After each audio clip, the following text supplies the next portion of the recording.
Olá, amigos do Centro Espírita André Luiz, do Guará, Brasília. Sejam bem-vindos a mais uma palestra. Nós estamos nessa semana comemorando a Semana de Kardec, que é realizada todos os anos, naquela semana que tem o dia 18 de abril, que é o marco inicial da doutrina espírita, não é? Quando Kardec publicou a primeira edição de O Livro dos Espíritos, que é justamente o livro que dá início a essa doutrina. Ele publicou outros livros antes, mas esse livro é o que marca o primeiro livro do Pentateuco, né? Então, hoje nós temos que aparece com o nosso irmão Saulo César, que é nosso amigão aqui, que está morando em São Paulo, e nos deu a honra da sua visita hoje aqui conosco, para fazer a abertura da Semana de Kardec virtual. Nós temos também a nossa Semana de Kardec presencial, dentro dessa semana que tem o dia 18. Então, convidamos a todos aqui a participar desse trabalho de hoje.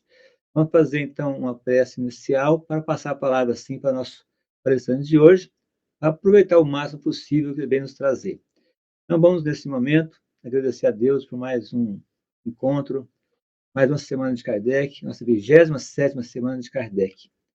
E que essa semana seja muito proveitosa para todos nós e que as pessoas que estão nos seus lares possam tirar proveito desse estudo de hoje. Que a tua paz, Senhor, permaneça conosco hoje e sempre. Que assim seja. Então, sem mais delongas, né, queremos cumprimentar aqui o meu amigo Saulo César, que está conosco, aceitou o nosso convite, para nós é uma grande satisfação.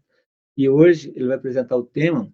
Qual o tema você vai falar hoje, Saulo? Você já escolheu aí, né? Você me mostrou três, eu falei assim, não, fica só a seu critério, né? Porque você é o autor, você deve saber qual que é o mais propício para esse encontro de hoje. Então, está com você a palavra, meu amigo, é um prazer, uma alegria muito grande tê-lo conosco. Você tem aí os seus minutos aí para poder nos trazer a mensagem do Evangelho, a mensagem de Kardec, nessa semana muito especial para todos nós. Zé Luiz, primeiro eu queria agradecer a oportunidade de estar aqui com vocês nessa noite tão especial, nesse dia tão especial, 18 de abril, é uma data que para nós espíritas, ela tem um significado profundo, porque marca, como você falou, a primeira publicação do Livro dos Espíritos, numa edição que era diferente da que a gente tem hoje, né? Era uma edição com 501 perguntas. E outro motivo de muita alegria para mim, desse dia muito especial, é poder estar com os companheiros da Casa André Luiz, uma casa que eu tenho muito carinho, uma afeição profunda, porque é uma casa que tem muita seriedade no sentido de levar a doutrina espírita, levar o evangelho. E o tema para a gente hoje não poderia ser outro, que a gente se vincular um pouquinho com a doutrina espírita, mas eu gostaria de trazer hoje a importância da doutrina espírita para os dias atuais, para o nosso momento, o que ela representa para a gente como proposta para a nossa atualidade. E a doutrina espírita, ela tem como característica uma inovação, um avanço no desenvolvimento do pensamento religioso, mas também uma proposta com relação ao desenvolvimento do próprio ser humano. A doutrina espírita, ela traz de maneira muito clara uma proposta diferenciada. É algo que nós ainda estamos acostumando, né? 166 anos de doutrina espírita é muito pouco tempo, embora a gente possa pensar que, não, doutrina espírita, nasci em berço espírita, eu também nasci em berço espírita, né? Minha família é espírita desde o meu avô, mas eu posso afirmar com toda segurança de que uma encarnação é muito pouco para a gente internalizar tudo aquilo que a doutrina espírita tem para nos oferecer. Porque ela representa algo que marca o desenvolvimento do ser humano numa dimensão muito profunda. E para que a gente possa entender essa profundidade, é fundamental que nós compreendamos qual o papel dessa doutrina na nossa atualidade, no momento em que nós vivemos, qual é o convite que ela nos faz. A doutrina espírita traz como proposta o desenvolvimento da consciência do ser espiritual que cada um de nós é. Dito dessa forma, pode parecer muito simples. E a doutrina espírita ela tem essa característica, né, de, às vezes, resumir, trazer de maneira sucinta coisas que são muito profundas. Então, hoje eu gostaria aqui da gente destrinchar, da gente se aprofundar um pouquinho no que significa isso. E para que a gente possa entender o que significa esse desenvolvimento da consciência do ser espiritual, nós vamos voltar um pouquinho no próprio processo de desenvolvimento do ser humano. naquilo que caracteriza a nossa evolução ao longo de milhões e milhões de anos. Se a gente for pensar no que nós somos hoje, nós somos um conjunto de um organismo vivo, biológico, um perispírito e um ser espiritual imortal. E nós só chegamos ao ponto que chegamos porque a gente foi interagindo com a matéria ao longo de milhões de anos. A nossa consciência, o nosso grau de desenvolvimento, ele não se deu sem essa interação com a matéria. Aliás, esse é um dos temas muito importantes tratados por Allan Kardec na obra básica, o Livro dos Espíritos, em que na questão 132 ele pergunta com que objetivo Deus impõe a encarnação dos espíritos. Né? Qual é o objetivo disso? Aqui não é nem a reencarnação, é o contato do espírito com a matéria. E a resposta, ela dá um esclarecimento muito importante para a gente, que os espíritos nos dizem o seguinte: Deus impõe a encarnação para que nós cheguemos à perfeição. Então não é uma escolha, é um caminho com um propósito específico de que nós cheguemos à perfeição. Obviamente, quando a gente fala de perfeição, nós não estamos nos referindo à perfeição última, no seu grau máximo, uma vez que essa pertence ao Criador, aquele que é eterno, aquele que é imutável, e nós, como criaturas que temos um início, não teremos um fim, nós podemos almejar uma perfeição relativa, adequada à nossa característica. E para que a gente alcance essa perfeição relativa, nós precisamos ter contato com a matéria. E aqui há algo muito interessante, porque a doutrina espírita, ela não nega a necessidade de nós aprendermos a lidar com o mundo material. Por quê? Faz parte do processo que a gente consiga responder adequadamente a essas demandas que fazem parte do mundo material. E o primeiro nível de demanda do mundo material é o nível biológico. Ao longo de milhões e milhões de anos, nós fomos desenvolvendo a nossa capacidade de responder biologicamente às demandas, aos desafios, aos obstáculos, às oportunidades que surgem no campo biológico. E a gente aprendeu isso muito bem. Por exemplo, quem hoje almoçou, comeu ali o arroz, o feijão, seus legumes, suas verduras, e está fazendo a digestão, tem alguém aqui pensando assim, não, olha, para que eu possa quebrar determinada proteína desses aminoácidos, eu vou precisar dessa quantidade de ácido, depois quando chegar no intestino delgado, eu vou absorver esses nutrientes, porque ninguém pensa isso, né? Por quê? Porque a gente já acostumou. A gente já, ao longo de muitos e muitos anos, nós fomos desenvolvendo uma capacidade de resposta a todas essas demandas do ponto de vista material. Quando nós passamos pelo reino mineral, vegetal, animal, a gente foi desenvolvendo isso. E a gente pode dizer com muita segurança que se nós estamos na condição de seres humanos na atualidade, é porque a gente conseguiu vencer esses desafios, a gente aprendeu. E aprendemos bem, sem dúvida nenhuma. Nós que estamos aqui, as pessoas que estão nos assistindo ao vivo, aquelas que estão assistindo a gravação, aprenderam a lidar com o ponto de vista biológico. Não é uma tarefa tão simples assim, mas a gente consegue. Às vezes a gente até prejudica um pouquinho com as nossas escolhas, mas do ponto de vista biológico, o nosso corpo, o nosso organismo é uma máquina perfeita, é uma máquina sublime, é uma máquina que representa um grau de evolução extraordinário. Nós não temos problemas se a gente respeitar o nosso corpo, se a gente respeitar as nossas características, se a gente se alimentar, se a gente se exercitar, se a gente se nutrir da maneira adequada, o nosso corpo vai funcionar adequadamente, porque a gente já aprendeu isso. Só que quando a gente chega do ponto de vista da evolução, no nível do ser humano, a gente começa a lidar com outro tipo de desafio, que é o desafio das nossas relações, o desafio das nossas interações, o desafio do simbolismo que as coisas representam. Porque o ser humano, ele não é exclusivamente um ser biológico, ele também é um ser biológico. Só que, quando a gente chega no campo da humanidade, no nível da humanidade, nós temos uma outra natureza de desafios. É como se fosse um outro nível do jogo. A gente começa a lidar com variáveis, com situações, com circunstâncias muito mais complexas do que aquelas que a gente, ao longo de milhões de anos, aprendeu a lidar no campo da biologia.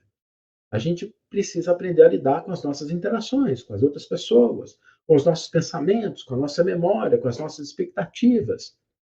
E é muito interessante, só para ilustrar um pouquinho o que isso significa, do ponto de vista emocional, do ponto de vista de sentimentos, existem desafios completamente novos.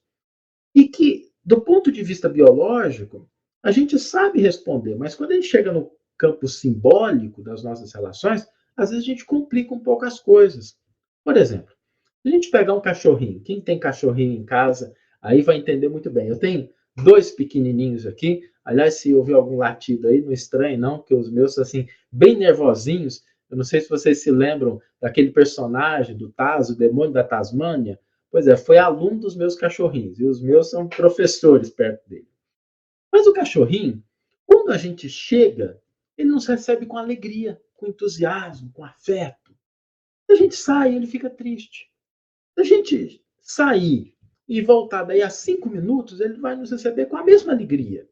E se a gente fizer isso 2, 3, 4 vezes, o cachorrinho também vai nos receber com a mesma alegria. Por quê? Porque ele aprendeu a responder àquele estímulo da chegada do dono, daquela pessoa que cuida dele, que dá alimento e dá carinho, com alegria. E a ausência com tristeza. O cachorrinho não fica pensando assim: meu dono saiu, será que ele está comprando outro cachorro? Será que ele me ama ainda? Eu não sei. A gente já chegou, alguém já chegou algum dia e aí o cachorrinho, ao invés de nos receber com alegria, ficou magoado, porque ele achou que a gente não chegou no horário, porque ele achou que a gente não fez o que devia? Não. O cachorrinho, se a gente tem uma interação normal com ele, ele vai agir de um ponto de vista muito adequado àquele estímulo. Acontece que a gente, como ser humano, nós imprimimos significado às coisas. Coisas que têm significado para uma pessoa possuem para outra pessoa um significado completamente diferente. Pessoas que podem nascer na mesma casa, serem criados da mesma forma, ou viverem de maneira intensa, podem olhar para uma determinada situação e perceberem coisas diferentes, distintas. E isso despertar nelas uma reação totalmente diferente. E é exatamente para enfrentarmos os desafios dessas relações que, ao longo de milênios, a providência divina foi nos oportunizando orientações, esclarecimentos, para que a gente pudesse responder adequadamente a essas demandas e a esses estímulos externos, esses estímulos das relações, esses estímulos simbólicos. E a primeira expressão desse conjunto de orientações nós temos naquilo que é costumeiramente chamado de Velho Testamento e Allan Kardec denomina primeira revelação. Porque nesse conjunto de textos, nós temos orientações seguras sobre como nós devemos nos portar em relação ao mundo material. Aquilo que nós devemos fazer em relação ao outro. É desse conjunto de orientações que derivam as propostas de ações concretas no nosso mundo material. Se alguém quiser saber como é que a gente vive no mundo material de maneira adequada, estudemos com atenção a proposta da primeira revelação. Acontece que essa proposta, ela caracteriza uma parte da nossa dimensão como seres humanos. Porque nós não somos seres que tiveram a origem no berço e que terão o fim no túmulo. Somos espíritos imortais. Por isso, depois de mais ou menos 1.300 a 1.500 anos depois que nós temos, pelo menos do ponto de vista histórico, a proposta da primeira revelação com o Pentateuco mosaico, nós tivemos a grata alegria de ter no nosso plano de experiências um ser que veio nos orientar, nos ajudar a entender um pouco mais sobre essas relações, para que a gente possa responder adequadamente a esses desafios e as oportunidades que surgem. Há 2.000 anos atrás, Jesus esteve conosco. E a vida do Cristo é um conjunto de orientações e de exemplos de como nós devemos responder a esses aspectos que fazem parte da nossa experiência como ser humano. 18 séculos depois, surge a doutrina espírita, também como a proposta de nos ajudar a responder a esses desafios de uma maneira particular, a partir da ótica e da perspectiva do ser imortal que cada um de nós é. E em cada grau desse desenvolvimento, nós podemos dizer que a gente aprende um pouco. A gente começa a lidar de maneira mais consciente, mais adequada com os desafios que estão à nossa volta. E nós podemos, ao longo de alguns aspectos, ver como essa proposta evoluiu até que nós chegássemos na doutrina espírita. Se a gente retoma a primeira revelação, ela traz uma proposta inovadora de que existe um Deus único, um Deus que é criador, um Deus que interfere nas nossas vidas e um Deus com o qual eu posso me relacionar. Essa compreensão da divindade, ela é fundamental para as nossas respostas em relação às nossas relações. Porque a pessoa que ela não dispõe dessa compreensão, dessa ou de uma crença ou do entendimento de que existe algo acima do ser humano, de que existem elementos que não foram criados pelas mãos humanas e que nem por isso deixam de ter as suas características de ordem, de propósito, de perfeição. Quando a gente simplesmente acredita que tudo que existe é o que nós criamos e que o restante que o homem não criou é fruto do acaso e do caos, nós respondemos a alguns desafios da vida de uma maneira, às vezes, inadequada. Porque nós não confiamos numa força superior. Por isso, essa crença na divindade, essa crença em Deus, é algo fundamental para que a gente possa responder adequadamente aos desafios que são inerentes à nossa condição de seres humanos. Na primeira revelação, nós tivemos essa proposta de que existe um Deus. De que esse Deus, ainda naquela compreensão simbólica, é um Deus que interfere, que está junto, que está presente. Quando chega Jesus, ele amplia esse entendimento e ele nos faz compreender que Deus é Pai, que nós trazemos a centelha divina no nosso coração. E cada um de nós é filho do Criador. E isso muda a nossa relação.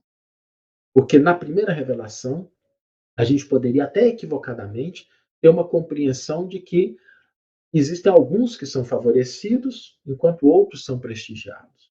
Mas com Cristo, isso se torna claramente diferente, porque Jesus, ao colocar o ser humano como filho de Deus, estabelece entre nós uma igualdade. Somos todos irmãos. Não significa que temos o mesmo grau de compreensão, não significa que temos o mesmo nível de entendimento, não significa que temos os mesmos conhecimentos, as mesmas posturas, mas na nossa essência somos irmãos. E isso muda a nossa maneira de olhar para o outro. Isso muda a maneira de nós nos relacionarmos. Quando chega a doutrina espírita, ela também endereça a questão do Criador. E ela, como a gente disse, ela traz um avanço. Ela traz uma proposta diferente. No item 1 do livro básico da codificação do Livro dos Espíritos, Allan Kardec pergunta com muita propriedade o que é Deus. Já a partir da pergunta, despersonificando aquela imagem que às vezes a gente tinha de um Deus morfológico, de um Deus com características humanas, de um Deus que ele, para ser compreendido, ele precisasse ter alguns dos nossos próprios elementos, das nossas características. E os espíritos, ao responderem essa pergunta, estabelecem alguns padrões, algumas ideias para que a gente possa compreender Deus. Nos dizem ele: Deus é a inteligência suprema, causa primeira de todas as coisas. E qual que é o impacto dessa resposta na nossa atualidade? O que representa ter essa compreensão de Deus como inteligência suprema, causa primeira de todas as coisas, quando eu pego o meu carro segunda-feira e vou para o trabalho? Quando eu estou conversando com a minha esposa ou com o meu esposo dentro do ambiente doméstico? Quando eu estou interagindo com os meus filhos, com um amigo no ambiente social? O que muda essa compreensão de Deus quando eu estou lendo uma notícia na internet. Muda de maneira drástica. Porque se nós passamos a acreditar que Deus é a inteligência suprema, causa não de algumas, mas de todas as coisas, nós temos que revisitar algumas ideias e concepções que nós temos quando nós olhamos para o mundo e quando nós estabelecemos relações com o nosso semelhante. Às vezes a gente olha uma determinada notícia no jornal e aquilo fere a nossa sensibilidade. Aquilo nos choca. E às vezes a nossa fé, ela fica abalada. Porque a gente olha para aquilo e pensa assim: Deus não podia permitir que isso acontecesse. E a gente se esquece da proposta que a doutrina espírita nos traz de um Deus que é a inteligência suprema, causa primeira, não de algumas, mas de todas as coisas. Se algo ocorre, é porque a divindade assim o permite. Porque se Deus disser não, é um baita não. Não existem poderes humanos capazes de se sobrepor à vontade do Criador. E aí a gente evolui no raciocínio pensando, poxa, mas se Deus podia evitar e não evitou, então é porque talvez ele não estivesse vendo o que está acontecendo. Não é possível. E a gente às vezes acha que vê coisa que nem Deus viu. A gente acha que compreende, que está percebendo elementos e que Deus não está olhando para aquilo. O que também não é verdade. Porque Deus é onisciente, onipresente. Ora, mas se Deus podia evitar, não evitou, está vendo, permitiu, é porque Deus não é justo. E quantos de nós já não passamos ou já não ouvimos essa frase? O que está acontecendo, Deus não podia permitir. Deus não seria bom, não seria justo permitindo tal coisa. E nós nos esquecemos de que Deus é a inteligência suprema, causa primeira, expressão máxima da justiça e do amor. Como conciliar essa visão com a perspectiva que a doutrina espírita nos traz do entendimento do que nós somos? Nós não somos seres cuja origem se deu no berço. Temos experiências milenares no nosso passado, relações que foram estabelecidas, mas também temos propostas em relação ao nosso futuro, porque a nossa existência não terminará com o túmulo. Aquilo que nós vivenciarmos de experiência pode muitas vezes constituir a base da nossa herança como espíritos imortais. Por isso, as experiências humanas passam a ser compreendidas a partir de uma ótica diferente, quando a doutrina espírita nos ilumina o entendimento em relação ao que nós somos. Não significa que nós vamos deixar de agir, muito pelo contrário, mas nós vamos agir de uma maneira mais profunda, efetiva, nas diversas situações. A gente vai deixar de carregar aquela mágoa, aquele rancor e aquele ódio, porque a gente compreende que aquilo que nós trazemos de mágoa, de rancor e de ódio são doenças que corroem a nossa própria alma.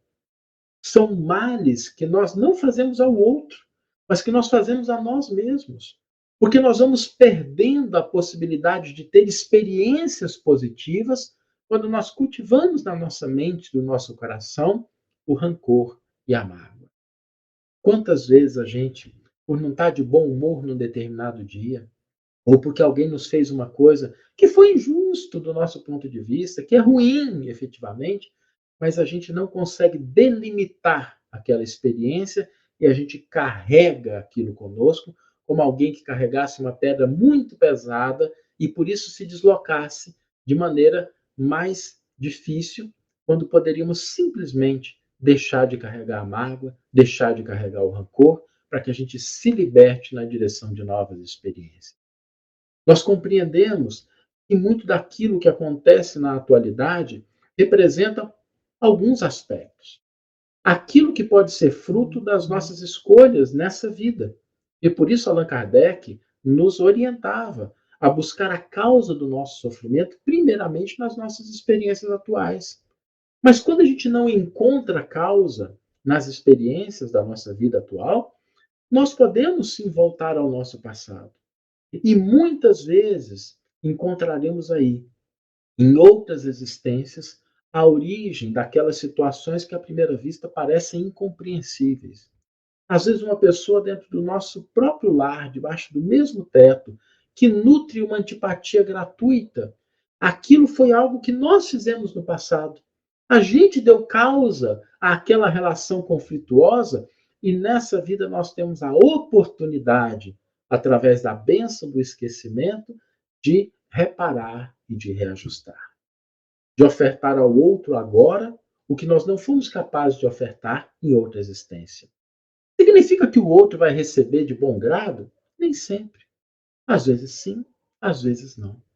Mas a doutrina espírita nos traz essa consciência de que nós devemos ofertar o bem. E se a pessoa não recebe da mesma forma, não tem nenhum problema. Porque mais tarde a semente do bem florescerá inevitavelmente. Nenhum gesto de gentileza, de cordialidade, de amor e de fraternidade legítimos se perdem. Eles, como uma semente lançada ao solo, não florescem no tempo, no momento em que nós queremos. Mas certamente florescerão mais tarde, dando frutos que a gente sequer pode imaginar. Às vezes a gente pode estar passando por uma situação e a gente recebe uma postura do outro, que seja uma postura agressiva, e a gente responde de uma maneira mais adequada, com a caridade do silêncio, do entendimento. E a pessoa, naquele momento, pode se irritar, mas depois ela pode voltar, pensar um pouquinho. E às vezes ela não vai ter a oportunidade de nos encontrar novamente, mas ela vai ofertar a outra pessoa aquela vibração de paz, de equilíbrio. Porque a gente deu início a um ciclo de externalização de coisas positivas. Às vezes as nossas experiências, elas apontam para o futuro. E esse é um ponto importante que a doutrina espírita nos traz, quando ela fala do momento em que nós vivemos na atualidade, de transição de um mundo de provas e expiações para um mundo de regeneração. E a gente contempla a nossa atualidade com tantos desafios, e pessoas às vezes me perguntam, Saulo, será que a gente está indo mesmo? Porque parece que as coisas estão ficando simplesmente piores, parece que o ser humano está simplesmente tendo mais conflitos, mais desavenças, mais apego à matéria. E essa é uma visão ingênua. Porque nós olhamos para essas circunstâncias como se elas fossem simplesmente sinal de que existem problemas no passado.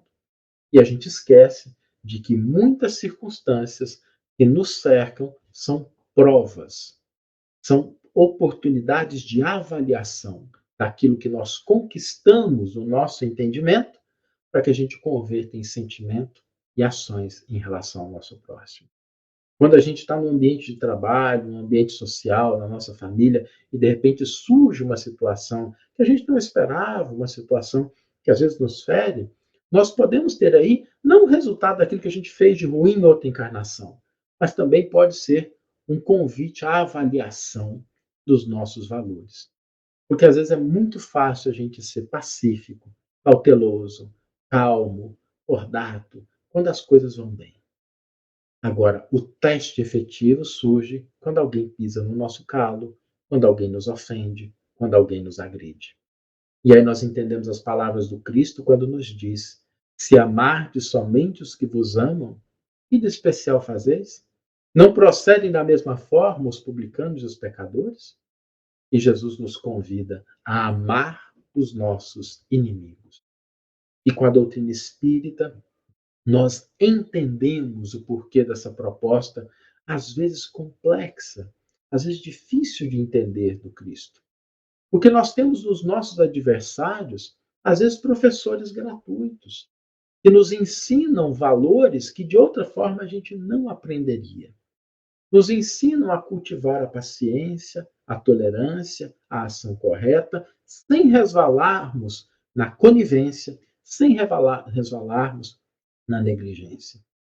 Quantas vezes nós não temos a oportunidade de aprender e de fortalecer exatamente com aqueles que não gostam da gente?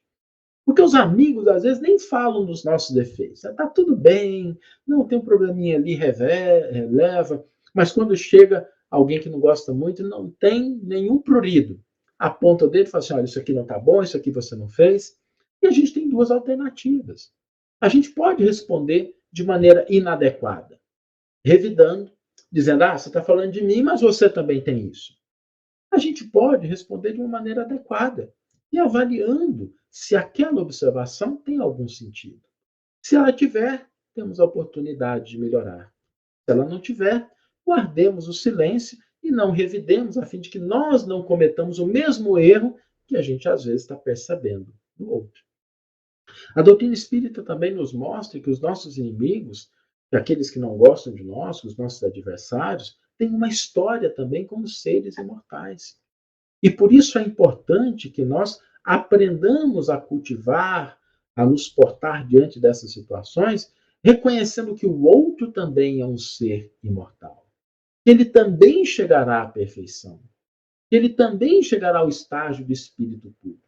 E quando ele lá chegar, qual é a lembrança que ele terá da experiência do contato que teve conosco? Será que ele vai lembrar daqui a muito tempo daquele contato que teve com a gente e falar assim: fulano soube me compreender, me dar o exemplo, me auxiliar? Ou será que ele vai lembrar assim: fulano jogou umas casquinhas de banana para que eu escorregasse, deixou umas pedrinhas ali, criou alguns obstáculos? Qual foi a nossa postura?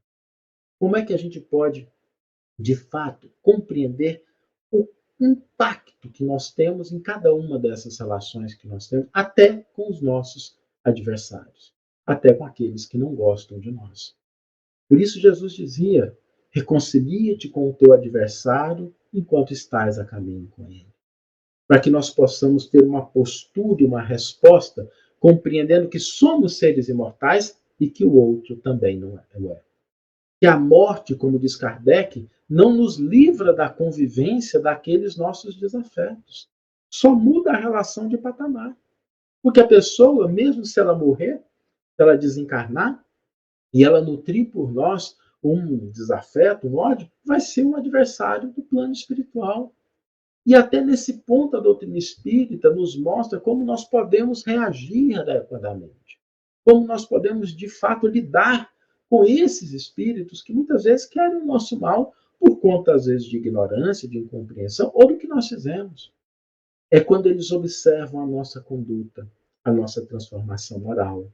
Quando eles estão na nossa casa, a gente faz toda semana o nosso culto do Evangelho no lar, lê uma página, cultiva boas vibrações. Isso também vai amolecendo o coração e o entendimento desses espíritos. Por isso, a doutrina espírita nos convida a olhar para as experiências da vida a partir dessa ótica do ser imortal, para que nós possamos valorizar cada instante, cada momento da nossa existência. Para que a gente possa responder de maneira adequada aos desafios da atualidade, compreendendo que eles representam ou a oportunidade de saldar os nossos débitos do passado, que é muito bom, porque nos liberta, ou uma avaliação para que nós possamos cultivar o nosso futuro, para que a gente possa passar para o próximo nível tendo valores legítimos dentro da alma. Porque do ponto de vista do progresso espiritual, não é suficiente aquilo que a gente fala, aquilo que a gente acredita, mas aquilo que a gente sente e o que nós fazemos. A doutrina espírita nos coloca nesse outro patamar, para que nós desenvolvamos essa capacidade, para que a gente compreenda as relações simbólicas que estão à nossa volta e nós possamos responder a cada uma delas como Cristo respondeu. Porque Jesus não passou pelo mundo somente por circunstâncias positivas. Veio ao mundo numa manjedoura, que o que nós temos de mais próximo na nossa cultura é um curral, para nos mostrar que não é a circunstância que nos envolve, que não é as limitações que nos cercam, mas aonde nós queremos chegar que vai determinar a nossa jornada. Jesus transformou o mundo a partir das palhas da manjedoura para mostrar que cada um de nós, aqui e agora, pode estabelecer um novo rumo para a sua vida, mudá-la de maneira drástica. Ah, Saulo, mas isso não é possível. É possível. Acontece que os resultados podem não ser imediatos. É como se a gente estiver num avião e a gente fizer uma mudança de curso. A gente alterar ali 10 graus para a direita na direção. Isso muda completamente o nosso destino, ainda que nós tenhamos que percorrer a jornada. Mas o avião vai chegar no local completamente diferente. Por isso, a decisão de sermos melhores, de olhar para as circunstâncias que nos cercam com o olhar do ser imortal, altera a nossa vida. A doutrina espírita nos mostra que vale a pena amar como Jesus amou. Jesus não amou somente as pessoas que eram perfeitas. Judas o traiu.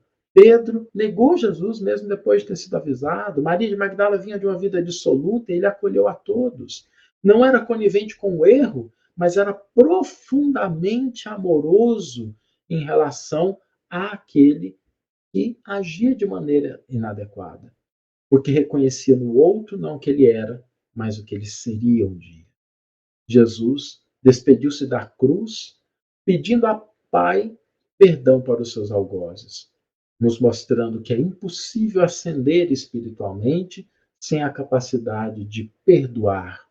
O perdão que não é uma carta de alforria para as consciências alheias, mas é a libertação do nosso campo de experiências daqueles vínculos que nós estabelecemos com aqueles que nos prejudicaram.